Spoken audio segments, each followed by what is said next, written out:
Good afternoon, and thank you for making the time available and taking the time out of your days to attend this information session regarding the North Central Victorian Goldfields ground release.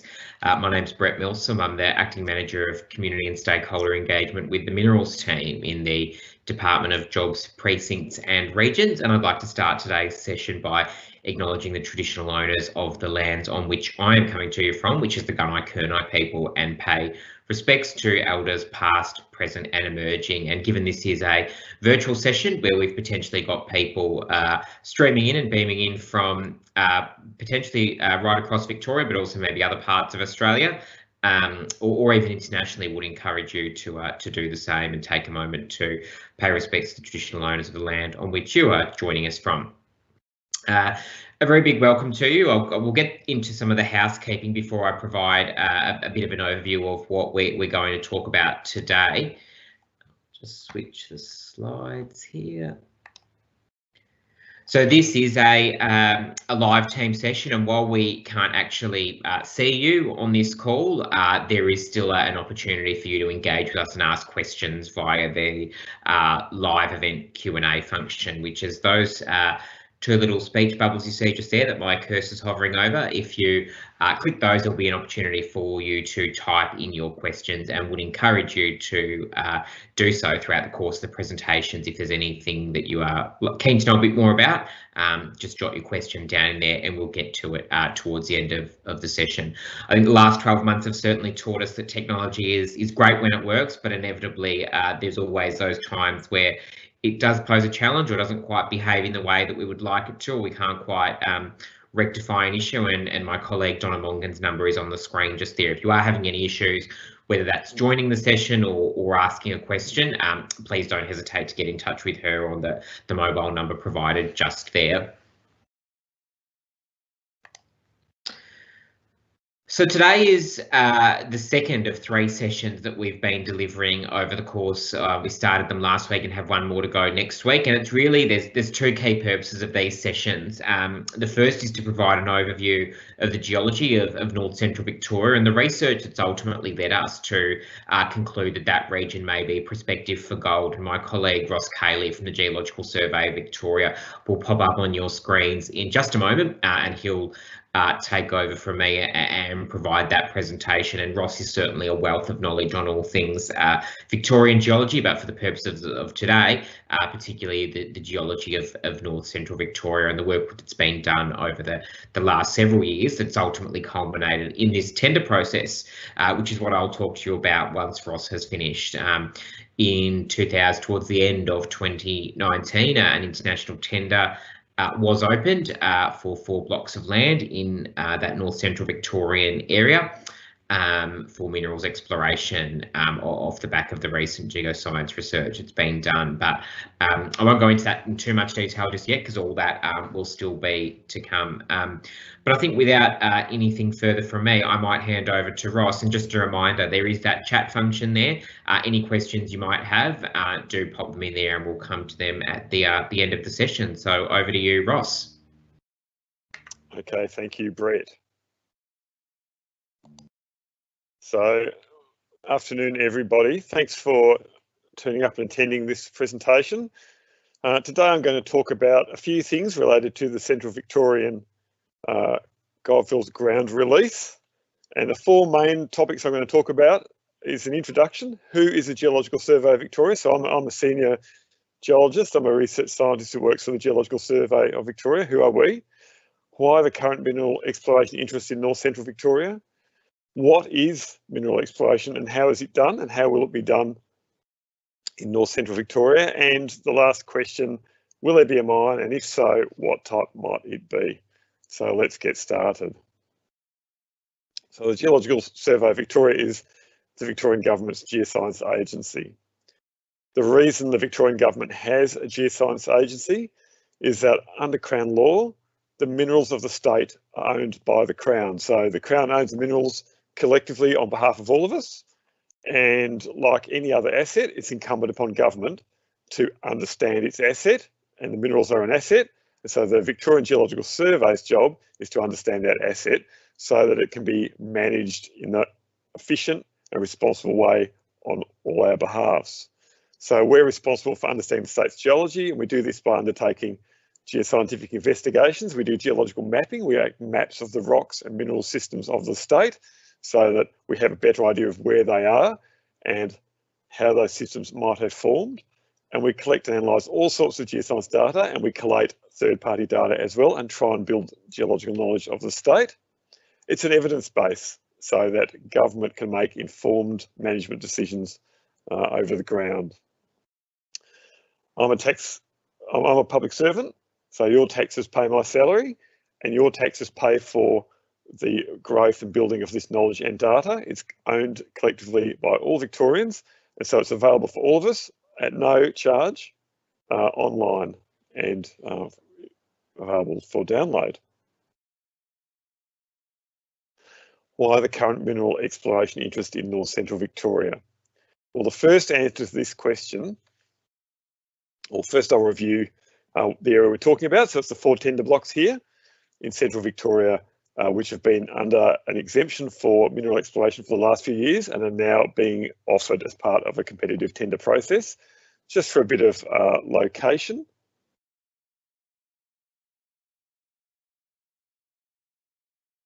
There's Bendigo, there's Heathcote, there's Exdale, and there's Rochester, just to put a bit of context around where those 4 exploration blocks are. The main answer is the mineral exploration industry for this part of the world has always been there. The geology of Bendigo, Ballarat, Castlemaine, Fosterville and Heathcote is really the heart of the world-class Victorian goldfields, the historic ones. This region and its geological extensions have produced millions and millions of ounces of gold, and it therefore retains gold discovery potential. And a lot of the surrounding area is already under active exploration licence as well. The bedrock of the region has potential to contain some additional metals as well as gold, including strategic metals such as antimony. And for example, antimony and gold are both being mined and produced from a mine at Costerfield nearby. Now, a few things that Central Victoria is not prospective for. The bedrock geology of this part of the world has been heated too high in the past to have any possibility of containing any oil or gas, and the geology is far too old and of the wrong type to contain any coal. So the bedrock that hosts the gold, for example, was deposited and formed before land plants had evolved. So without land plants and without that sort of vegetation, you can't get coal. The older bedrock that hosts the gold is covered in the north underneath younger sediments of the Murray Basin, but that Murray Basin sediment is too thin to contain commercially significant oil or gas, and previous exploration in the area has shown that no economic gold resources exist there. So what we're talking about today is really what the bedrock can have in it, and what we understand it to have in it is gold and potentially some strategic metals as well. A bit of a summary of gold. Central Victoria has the richest orogenic gold deposits in the whole of Eastern Australia. So this is what made marvellous Melbourne marvellous. Only the famous orogenic goldfields of Western Australia rival Victoria's for size. It really is an outstanding area, even though Victoria is quite a small place.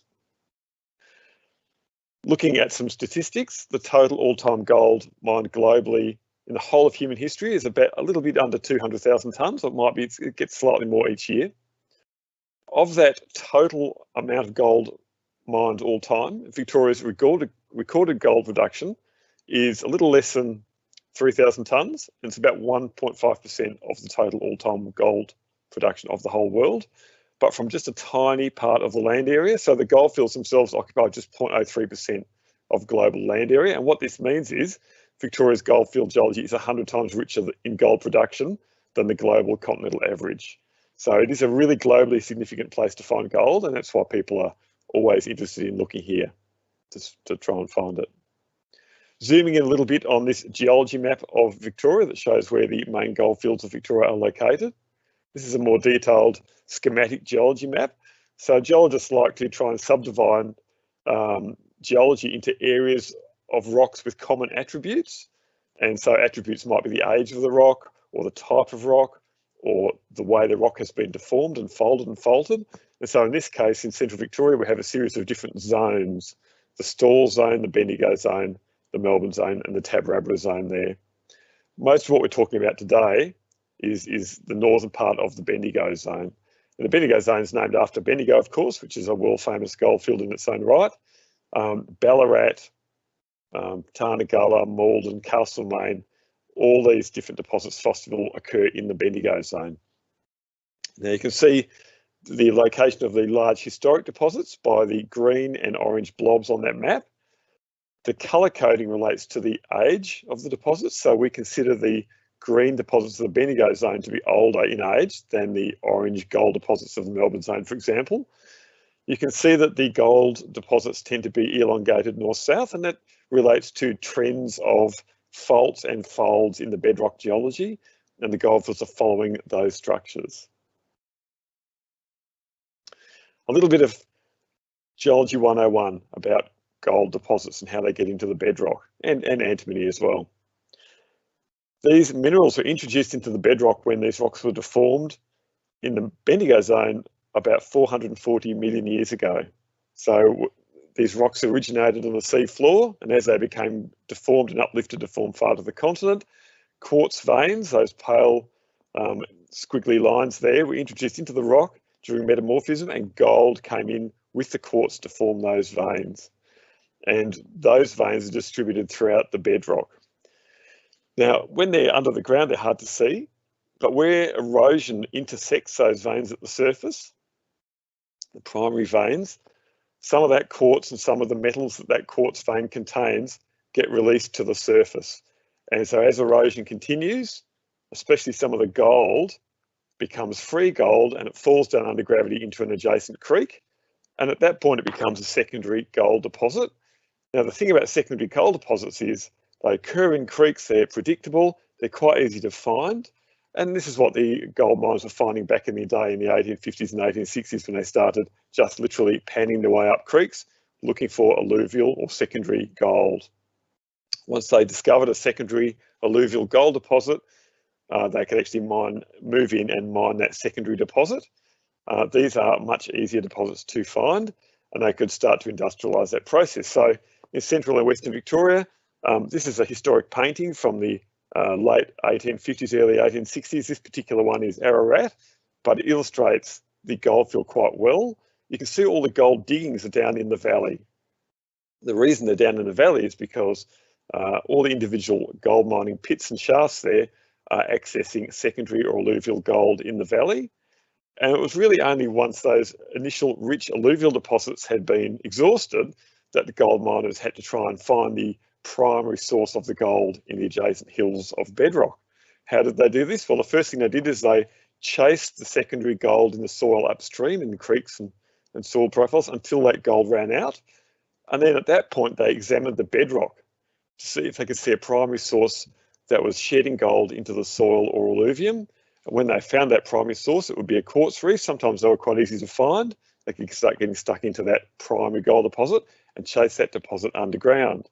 So this is a photograph from Bendigo in the 1930s of gold miners doing exactly that, chasing these pale quartz reefs, sitting in dark bedrock underground beneath Bendigo and extracting the gold. And to a certain extent, that's the same process we do to this day. So this is a 3D model representation of the underground gold mine that's currently operating beneath Ballarat CBD today. The same technique, much more modern techniques, methods used to extract the gold though.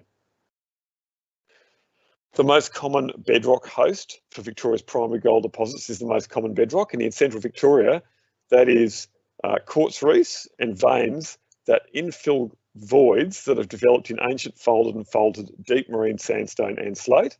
So these are the common rocks you see in goldfields like Bendigo and Castlemaine and Fosterville and places like that.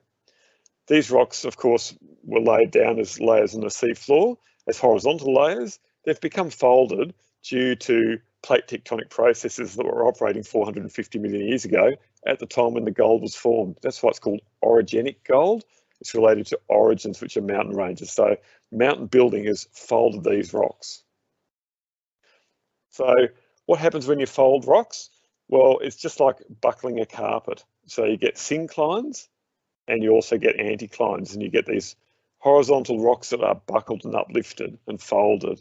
And in the process of that happening, you're making the continental crust thicker and uplifting it out of the sea so that we can live on it. And the other thing that can happen is that you cause the rocks to become heated, metamorphosed, and those processes can lead to fluids moving through the rock, and those fluids can transport gold. And the fluid gets precipitated out where gaps are developing in the bedrock. And the common gaps that develop in the bedrock are when folded layers like this become faulted. So as you fold layers and the folds become tight, eventually faults cut through the folded layers to accommodate more deformation, and the rocks get shifted and fractured. And in places where faults change in angle, like for example here, you can get gaps forming, and fluids carrying gold can be focused into those gaps. And that's what we see. It's a very common process for gold deposits in Victoria. So for example, here's a cross section looking down 2 kilometres, looking north, cut 2 kilometres deep slice through the earth, looking at the Fosterville Goldfield. And you can see that I've sort of designed my cartoon to match their mine plan. This is the exact sort of setting that has resulted in the formation of the Fosterville Goldfield. We'll talk a little bit more about in a minute. If you look at individual bits of these systems, they're replicated across Victoria. So, for example, in Eastern Victoria, here's an old historic mine that Geological Survey of Geologists managed to go into and map the transition from a steep fault to a flat fault where that quartz reef just sitting above the guys' heads there is able to precipitate. When you fold rocks, there's other ways of forming gaps as well, and another way can be to squash the beds apart in the hinges of these folds. And this is a cross section from Bendigo. There's a famous quartz reef called saddle reefs, and they were also recognised across Victoria. Here's a historic stope where a quartz reef has been mined out in the Blackwood Goldfield. The reason mineral explorers are so interested in really looking hard for gold in central Victoria now is that they have a new appreciation of the size of the prize, and that's Fosterville. So going back to our geology map of the state, and the 4 tender areas in colour there, Fosterville sitting sort of in the middle, is an existing mining licence surrounded by the tender release areas. So on our geology map, that's the location of Fosterville there, a little bit east of Bendigo. I mentioned before how the geology trends north-south, so you can see the prospectivity of Bendigo can also extend north and south, and especially to the north where it's sitting underneath those yellow rocks, which is the Murray Basin cover. And you can see no goldfields have been discovered under there yet. This is something that we're working towards in the future. That's our area of interest. Some statistics. This is a chart of the significant drill intersections of 2017 globally for all metals, and Fosterville sits at the top of that chart because they had the world's best drill hole intersection of 15 metres at about almost 1,500 grams per tonne gold. This is a world-class intersection, and it was the best of any metal for the whole world in 2017. What does that look like? Well, it's a quartz reef, which is the pale rock, the silica, literally started with gold. It doesn't really get any better than this. All mineral explorers would want to find something like this, and this is why it has the whole world's attention. When you have drill hole discoveries like that, and you start to mine the deposit, it's not surprising that once these deposits are being mined, they produce some of the highest grade gold in the world. And last year, the Fosterville gold mine was the highest grade gold mine in the world. So as geologists, we are interested in systems and geological processes where you can have one of these sorts of deposits, you can have more. And so geologists understand that there will be more of these around. They'll just be buried and a bit hard to find, but they'll be somewhere in central Victoria.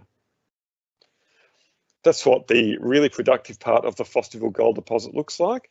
It's not enormously wide. You can see the horizontal white line there is about 5.8 metres, and the quartz reef is the pale rock that contains the gold, but it is quite long. It's hundreds of metres long, and so and it continues bottom left and top right as well. In terms of our regional cross section, we're really looking at this bit down in the really deep levels of the mine. This is a blind deposit, you know, hundreds and hundreds of metres below the surface, found using modern geology. It couldn't have been found by the old timers this way. This is one of the changes. One of the other things to note is that the geological style is just governed by physics and the physics of the way rocks deform and the way fluids are formed and how they carry gold. So it's not surprising that these processes are repeated in lots of different mines. And so you can see there we've got Ballarat, Fosterville, another Ballarat cross-section, Wattle Gully, Lockington. we see the same pattern repeated across the place. The biggest challenge is how to locate them. They're very hard to find when they're buried. Another reason mineral explorers are currently interested in looking at gold is the international gold price is near historic highs, and that's because the demand for gold is also at historic highs. So here's a few graphs to illustrate that. You can see the gold price at the moment is not as high, it's not high as it's ever been, but it's pretty close. More importantly, for the last decade, it's been quite sustained. And the reason it's quite sustained is really the growing size of the orange slice of that pie down the bottom, which is the use of gold for modern electronics. So when I say modern electronics, it's the electronics in the devices that you're using to view today's presentation, and also things like renewable energy infrastructure for the wind turbines in my background picture there. All these things require gold. It's a critical metal. We have to get it from somewhere, and Victoria is a world-class place to get it. We've got new geoscience and new exploration technology, which is allowing us to do a more effective exploration job than was done by the old timers who were first looking for gold. This opens up new opportunities and ability to be more focused and efficient in our exploration as well. So looking at our schematic cross-section again, one thing to emphasise about gold exploration is that finding surface gold deposits where they're sticking out of the ground is relatively easy. And the reason for that is you don't need to understand how they got there, you just need to find them. In contrast, finding completely buried gold deposits is really hard. That requires modern geoscience, and that's where we're getting to today. This is one of the new opportunities that technology has brought along for us, and the science as well. So what does that new technology look like? Well, it can look like better geological maps that include mineral systems models that allow us to be more predictive at a range of different scales about the sorts of metals and sorts of settings you might expect to find in different parts of the state. It's also a new technology when it comes to exploring for things like gold. So, for example, real-time non-destructive chemical analysis is really cheap and quick. Handheld XRF guns, for example, where you can get 60 elements analysed in just a minute without having to collect samples and move them from in situ. This makes analysing and doing quick surveys to locate areas of great interest much quicker than it has been in the past. Also, things like geophysics. In the past, all geophysics was quite expensive, but modern technology, for example, small unmanned airborne vehicles, is making these sorts of surveys much cheaper and quicker to deploy, and much less impact on surrounding land users as well. Zooming into Central Victoria for a look at the sorts of things we can do with modern geoscience these days. Here's our geology map of the area with the tender areas shown on there again. We can colour code the yellow Murray Basin cover sediments based on thickness. So the dark red there is where the Murray Basin sediments are thicker, and the pale red is where those sediments are thinner. Even where they're thin, they've done a pretty good job of stopping historic gold miners finding gold in the bedrock underneath. And you can see that because the gold deposits, the yellow dots there, all pretty much stop close to the margin of the Murray Basin. And that's because it's very hard to predict where they are, where it's covered by those younger yellow rocks sitting on top. But now we have access to geophysics. So different bedrocks have different properties, for example, different densities, and we can measure those using geophysics, and we can color code those. So for example, the gravity over dense rocks is slightly higher, and that's color coded in red, and the gravity over less dense rocks, like for example, granite, is lower, and that's color coded in blue. And you can see that that's the geophysical properties of the bedrock that's exposed south of the Murray Basin, but we can take that geophysics and trace it under the cover of the Murray Basin and use it to strip off that cover and predict where the structures that we know host gold in the south might continue and host gold to the north undercover. This is a way of targeting mineral exploration more effectively. Now back to mineral exploration. What is it and how is it done? Mineral exploration is just a systematic investigation of the mineral potential of an area of ground with the aim of finding something that might be economic.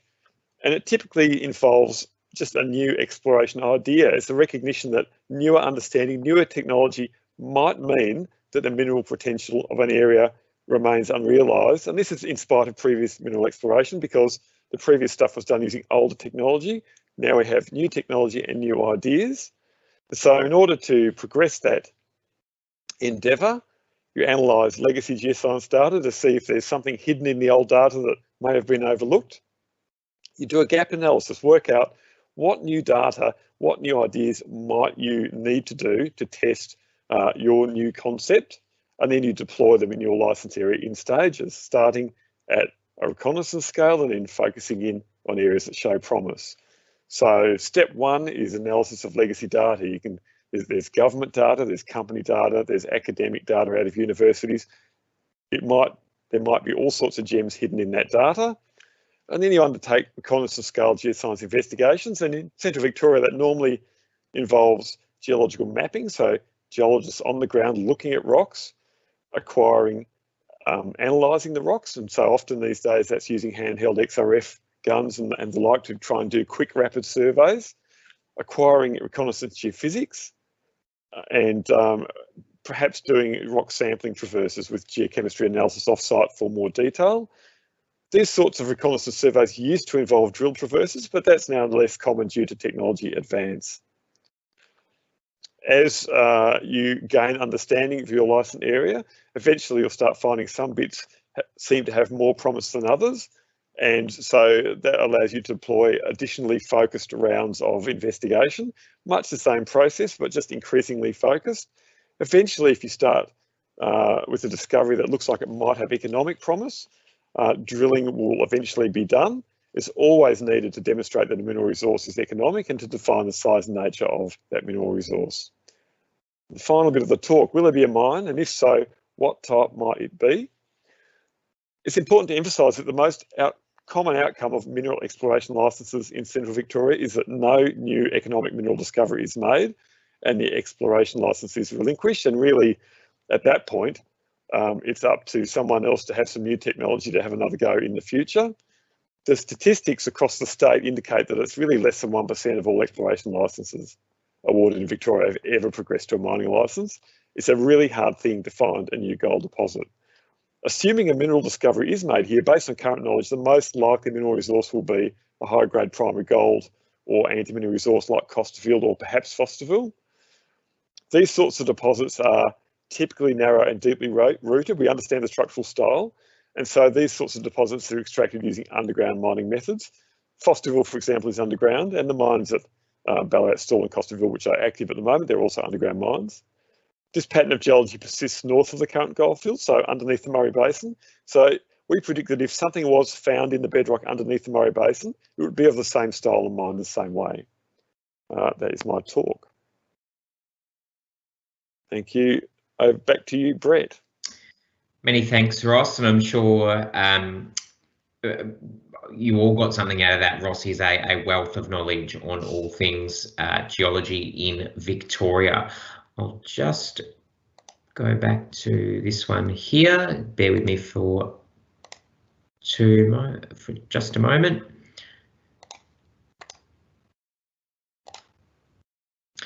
All right, so now that you've sort of got a bit of an understanding of the underlying geology of the region and now increased understanding of why it may be prospective for gold,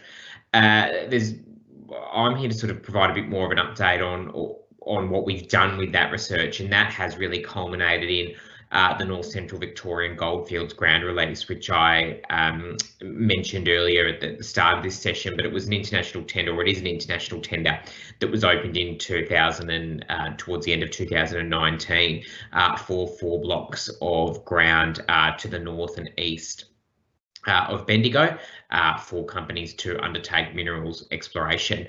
This is a new approach for us, and through this tender approach we are raising the bar, not just focusing on companies' exploration credentials and their ability to undertake and finance a top-rate minerals exploration program, but to also work with traditional owners to keep landholders and the community engaged, their environmental credentials and so on and so forth. So I'll explain how this process is a little bit different to how minerals exploration licences might usually be awarded in Victoria.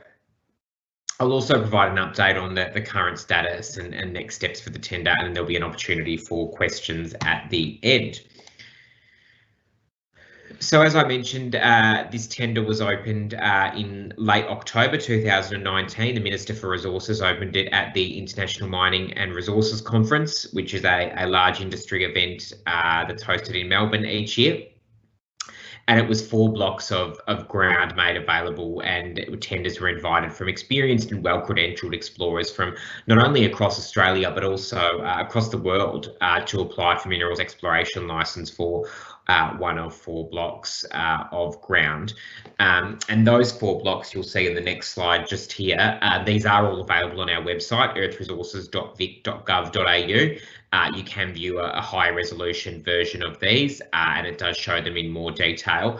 But you can see you've got Bendigo just over here. You've got the Fosterville, the current Fosterville operations just here where my cursor's hovering over, and the blocks really wrap around and extend to the north of that. So you've got Bendigo just here, Heathcote down here, and then you've got most of them fall within the greater Bendigo local government area, but you can see we've got Campaspe up here as well.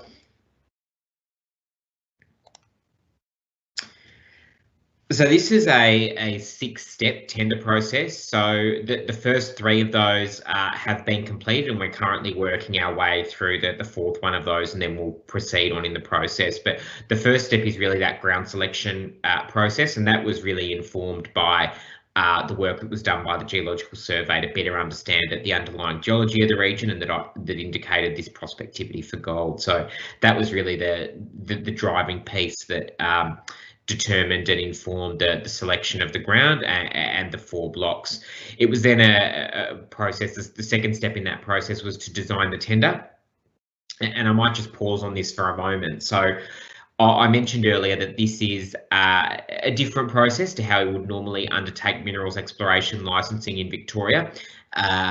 Under normal processes, licenses are applied for in what's called an over-the-counter process, where an explorer essentially presents to the department, identifies the area of ground they're seeking an exploration licence for, and then goes through the relevant process of submitting a work program for consideration, and then that licence, assuming that they meet the relevant criteria, is considered and awarded by Earth Resources regulation for that ground. Under the Mineral Resources Sustainable Development Act, which is the act that regulates mining and minerals exploration in Victoria, there is the provision to apply an exemption for certain areas of ground, where the purposes of that is to, in some instances, allow for the orderly and optimal development of a resource deposit. So based on what was known about this region's prospectivity, an exemption was applied over the area that you saw in those previous slides just here. This area where those 4 blocks are has been subject to what's called an S7 exemption, and that's the reason we call it an S7 exemption is because it's Section 7 of the Mineral Resources Sustainable Development Act, or the MRSDA as we like to call it, that provides the provisions under which that exemption can be applied. Once that tender was designed, that included obviously development of an assessment process and evaluation criteria. And I'll talk about the assessment process in a little bit more detail shortly, but it was then a process of opening the tender, which occurred at the end of October 2019, and then closed in the middle of February 2020. It's then a process of the evaluation and selection, of which we are currently working through at the moment, and are likely to conclude in the coming weeks, and then that will proceed on through licensing in the second quarter of this year, for assessment for licensing, with a view to the successful tenderers ultimately being licensed sometime around July, and then being able to undertake their exploration programs.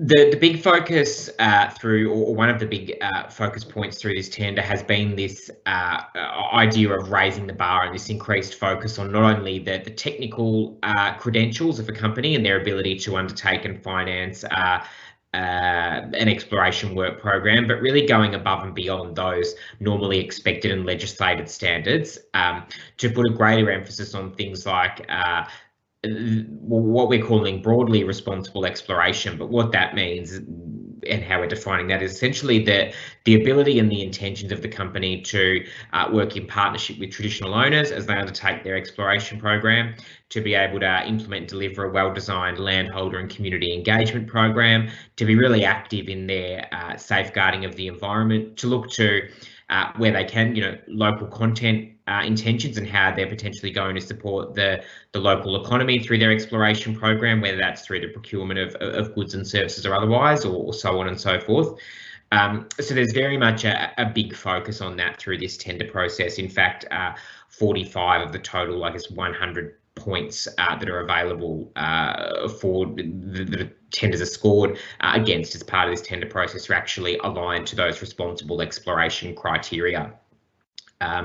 So it's a new focus. The other point I would just like to mention here is that the assessment of tenders is actually being done independent of the department. So there's 3 independent panels that have been convened to undertake the assessment of tenders. We have what's called an independent assessment panel, which is the technical panel that's undertaking the assessment of tenderers' work programs and their technical credentials to be able to deliver that. We have a traditional owner advisory panel, which is undertaking an assessment of tenderers' previous experience in working with traditional owners and their intentions to work with traditional owners within the Goldfields Grand Release area. And we also have a responsible exploration advisory panel. And that panel is really tasked with looking at those raising the bar criteria that aren't related to traditional owners. So that's things like the community and stakeholder engagement plans of the tenderer, their commitment to safeguarding and protecting the environment above and beyond. I want to stress there that the minimum legislated standards, it's absolutely not only expected but required under the various acts that regulate minerals exploration in Victoria, that tenderers and ultimately successful licensees would be expected to comply with all of those. But this is really looking, I guess, what the intentions are to go above and beyond that.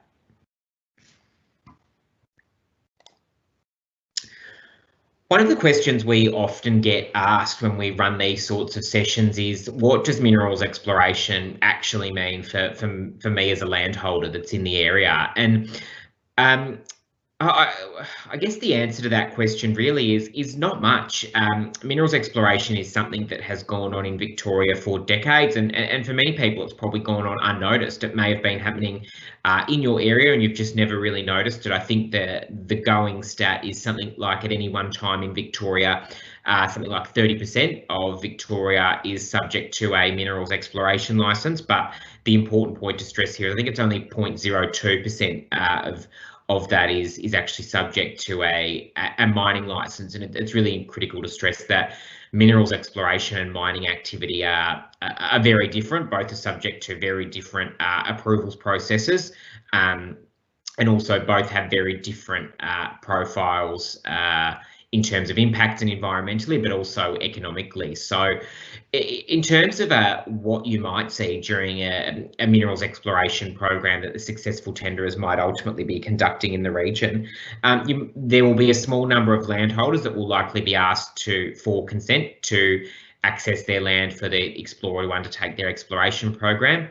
There will be a small economic boost, I guess, in the form of employees and contractors of the licensees spending money on things like food, accommodation, and local goods and services that are required to support their operations. But I should stress that I guess that the economic boost and the potential job creation that goes with resources projects in Victoria largely comes at if a company was to proceed with developing a deposit, if it was to identify a potentially viable deposit and to proceed with mining that deposit and establishing a commercial operating mine. And during the exploration program, you also might see the occasional truck and vehicle either in town or on either private property or tracks to gain access to that.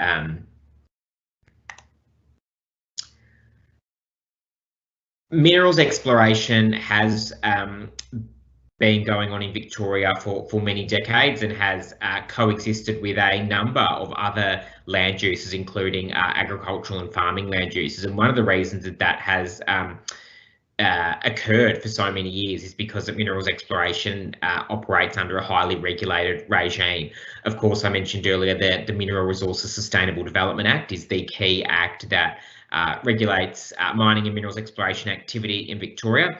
But there are a number of other acts, in fact, more than 20, that provide safeguards over special places and special things that govern what explorers can do. Now, a number of those are highlighted on your screen just there, but they extend to providing safeguards to things such as national parks, waterways and aquifers, native vegetation, cultural and Indigenous heritage, and threatened plants and species. And it's important to stress here that an explorer is expected to comply with all of these relevant acts that apply to their operations, not just the Mineral Resources Sustainable Development Act. So where the act applies to their work, the expectation, and not only the expectation, but the requirement, in fact, is that an explorer would comply with that.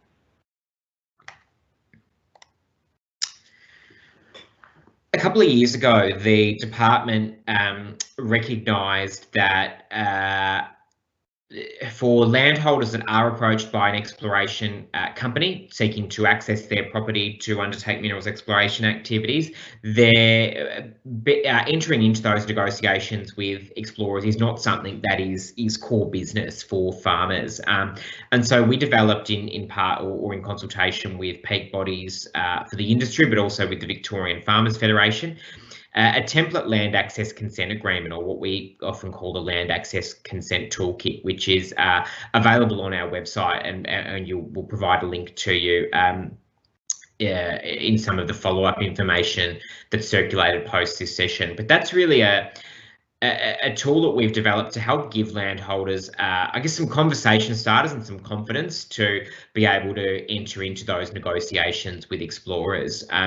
It's very much there's a couple of points to stress here. It's very much a conversation starter. It is a template agreement, but it's important to stress that depending on the nature of the operations that are being undertaken on your property, it's really important to make sure that that agreement reflects the operations that you're undertaking, and it's adapted to suit your own circumstances. So for some of you, if you're operating an agricultural property, things such as maybe biosecurity might be of the utmost importance, and making sure that that is taken into account. So that might be something that you want to formalise through this agreement, through an agreement such as this template agreement. For others, there might be particular access tracks or access routes that you would rather an explorer didn't proceed down, and so that's something that's important for you to formalise through an agreement such as this. This is a voluntary agreement, as I mentioned, and it is also flexible to be adapted to your own circumstances. You don't have to use this if you wouldn't like to. Explorers often have their own land access consent agreements, and you might have a look at that and decide that works better for your own circumstances. But it's really just worth, if you do find yourself, and I should stress it is a small number of landholders that are often approached by explorers. Minerals exploration is very targeted in nature, so it's only likely to be a small number that are approached by an explorer seeking access to their property, and they're likely to have those conversations one-on-one with you about that if you do find yourself in that position. But it's really about working through those and making sure that those aspects, whether that's access conditions, compensation if it's applicable, communications, dispute resolution, access, time of access, so on and so forth, are all formalised in that agreement.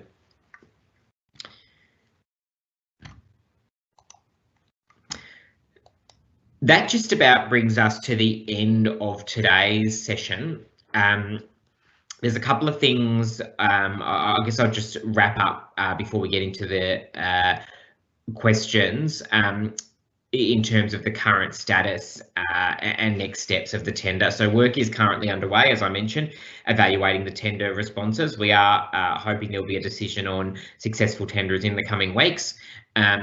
you might have been wondering, we did flag that the tender closed in February last year, but that we're still working through the final stages of that assessment process. There's a couple of reasons for that are outlined there. The first being that there was a strong response to the tender, and we did receive a higher than expected number of submissions. Also, as we were entering into that tender, that closing period of the tender last year in the middle of February, of course, you would all be aware that that was around about the time that things with COVID-19 were starting to take hold, and the way that we were working was changing, and so we did have to allow for some additional time there to complete the evaluations and for the independent panels to complete their evaluations of tender responses. I talked about the 3 panels that are assessing the tenders. The independent assessment panel, just to recap, obviously assessing the technical elements of those tenders. The responsible exploration panel assessing the community engagement plans, the environmental credentials, local content intentions and local procurement intentions, and so on and so forth. And the traditional owner advisory panel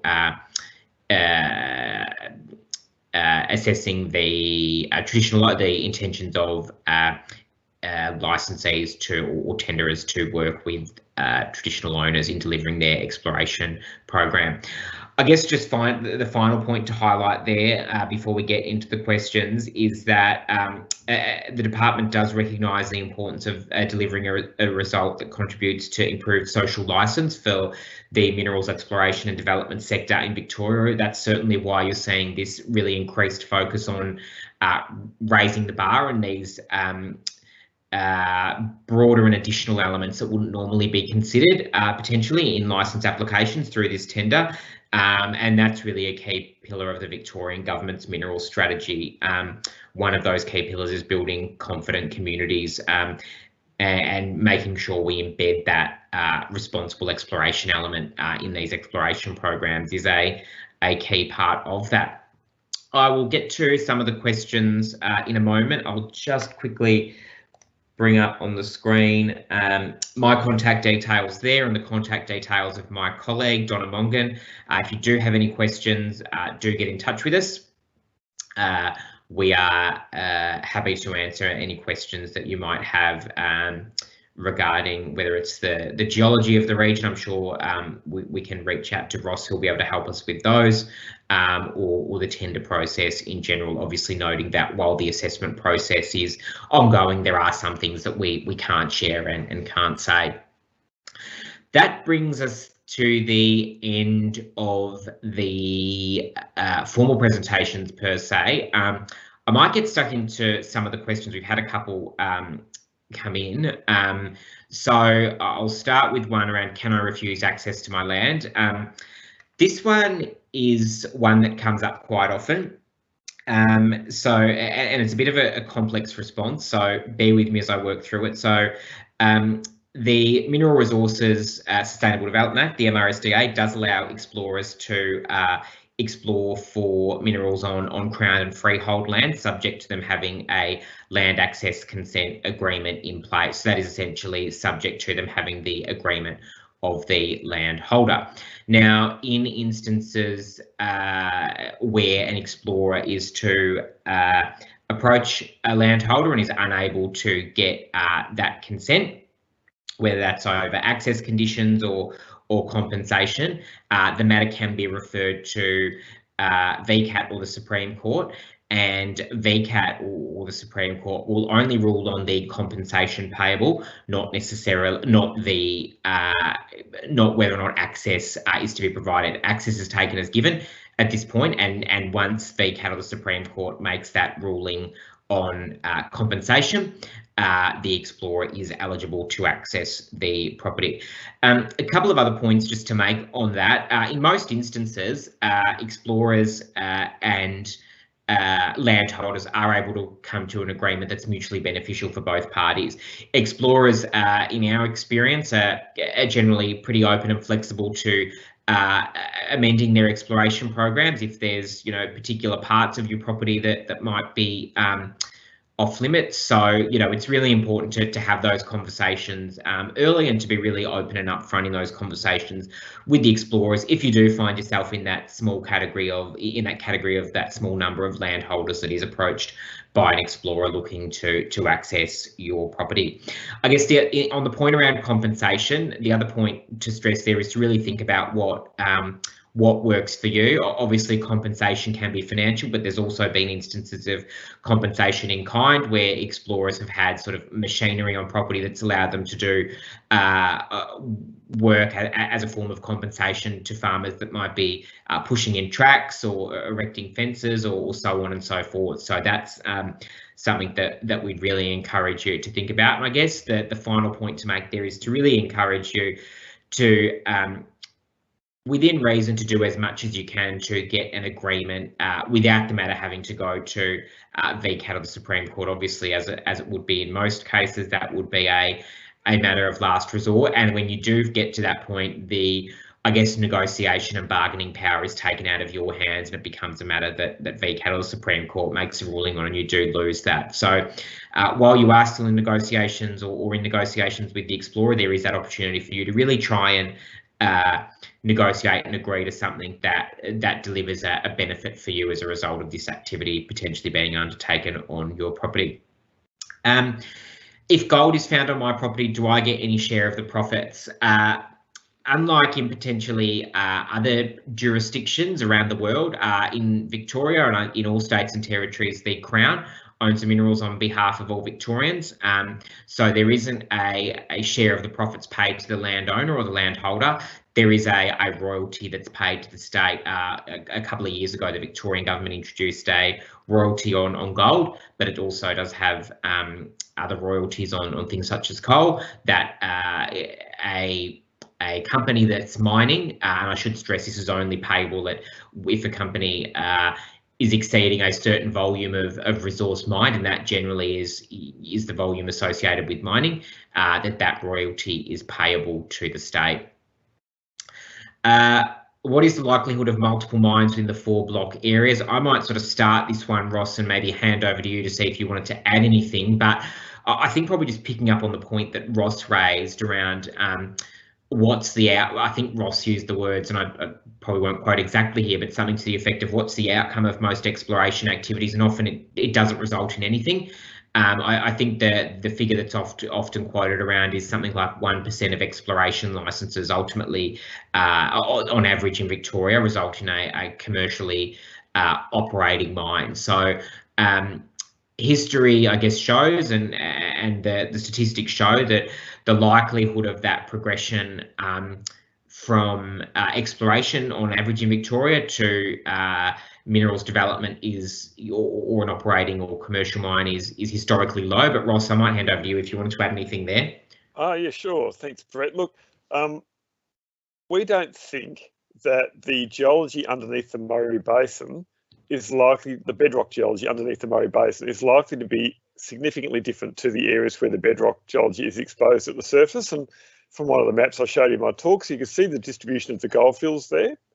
So the inference clearly is that there will be multiple goldfields underneath that younger cover.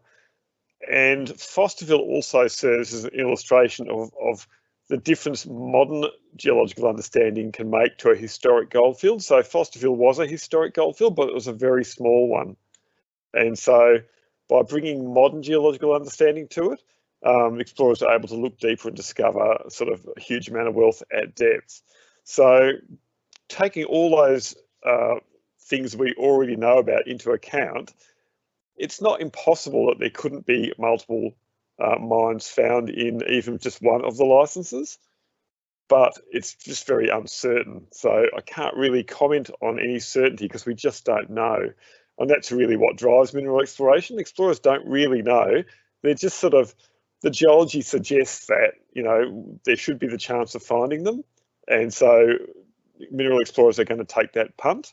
But until they look, we just won't know. And that's one of the things that makes gold extremely expensive and valuable. It's so hard to find. Thanks, Ross. It looks like that's all the formal question, or the questions that have been submitted on the chat that have come in, that really brings our, with 5 minutes to spare, it brings our sort of session to a bit of a close today. I guess the final point for me to make is just to reiterate that point of any questions, please don't hesitate to get in touch, and we'll do our best to answer them, or if we can't, we will steer you in the direction, hopefully, of someone that can.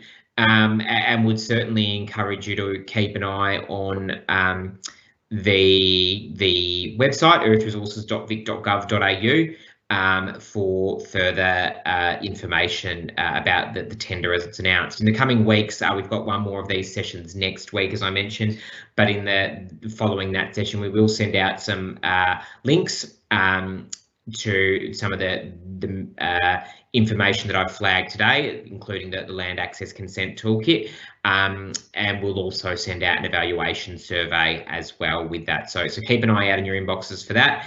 In addition with that will also be responses to the questions that have been received, both with pre-registrations, which there was none for today's sessions, but we have had for some of the other sessions, but that have also been asked during the session.